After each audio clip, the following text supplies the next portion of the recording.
Bonjour la famille, bonsoir, ça dépend air et cocoute la bino partout bozwami. Weza cuisine Yannick TV aye. Cuisine Yannick TV a kapamba te soki na ye c'est que likambo ezali bana mama. Na fongoli ba caméra na nga na memeli bino émission a kitoko na mukolo alelo. Na memeli bino mamsi na biso mamsi yeyo. Baba kuku oye bokota bafana mama sila bisalu bokota bo manifester na ba commentaire s'il vous plaît, bon s'abonner,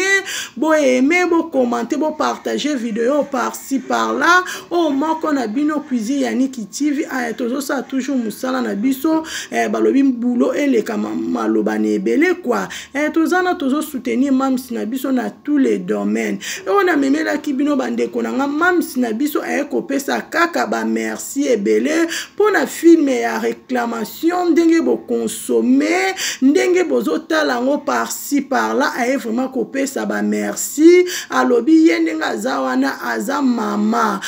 zalaka na grand cœur oyebi ko supporter bane par-ci par-là azawana pona kopé ça ba merci parce que azotala ndenge film et réclamation et consommé en tout cas en tout cas félicitations partout besoin mina monde entier to soutenir mam sinabiso na tous les domaines en tout cas eza vraiment malamu mama boye nil par ailleurs bokozwaka kana sila bisalu SB aza vraiment mama oye kopesa bakuku ba merci ba fine ba merci et salama tepe que tiko salama tezaka na SB nde makambo bino moko botala mam sinabiso on a memeli bino maquillage moko propre cuisine Yannick TV azopesa toujours ba félicitations na mama sila bisalu ndenge azo jouer ba rôle na ye ndenge azo cartonner ndenge nzamba azo tondisa na sagesse na intelligence na discernement ndenge azo sala musala ne ezo monana na miso abatu par-ci par-là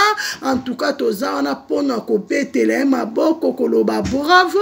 koloba félicitations to soutenir rien à tous les domaines to prier beaucoup pona sila bisalu parce que ça facile te bande konanga bino mo boyebi monde à théâtre boyebi monde bato maboki na biso bato akento zuwa mais même si na biso nzambe a protéger que jour et nuit bon prier trop pour na SB et kende toujours liboso baba cook oye bokota bo consommer émission na memeli bino na mukola lelo s'il vous plaît partout bozwami cuisine Yannick TV alobi azalaka ne banki te po bomba yango bomoni na fongoli ba caméra na memeli bino émission kaka oyo baba kuku nyonso ba vrai ba abonné nanga tout le temps na lobaka je vous love na lela bino ya trop bande konanga o moko na bino tozana tozo sala toujours musala na biso tozana SB et en tout cas biso tozana pona kopesa ba information par-ci par-là ndenge ezo marché kitoko très bien par la grâce de Dieu yango tozo kumisa toujours nzamba lola azama lamu soki nzambe te bande konanga eza kaka mawa bino moko botala ye moko pomba scène botala aigle mwasi oyo mwasi atonda kibonzambe mwasi atonda na sagesse na intelligence mwasi oyo ajuaka époque na be époque génération en génération cuisine Yannick TV abengaka bino moko boyebi j'espère bino moko botala mamisi na biso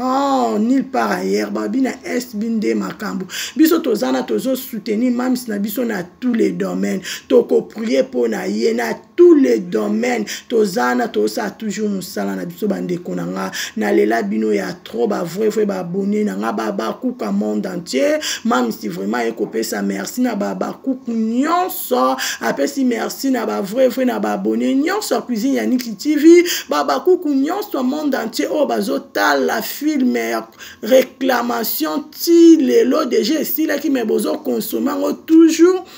kopesa kaka ba merci yango cuisine Yannick alobaki na komemela ba vrai ba abonné nanga bolanda kaka émission oyo e bandeli tisuka bino moko bo commenter ndenge boko comprendre ndenge boko yoka ndenge boko mona nzamba lola apambola bino na priaka trop pona bande konanga ba kuku nyonso na priaka pona ba vrai ba abonné nanga papa mama onyo to kozwa grâce à kota l'émission na lela bino à trop que Dieu vous bénisse.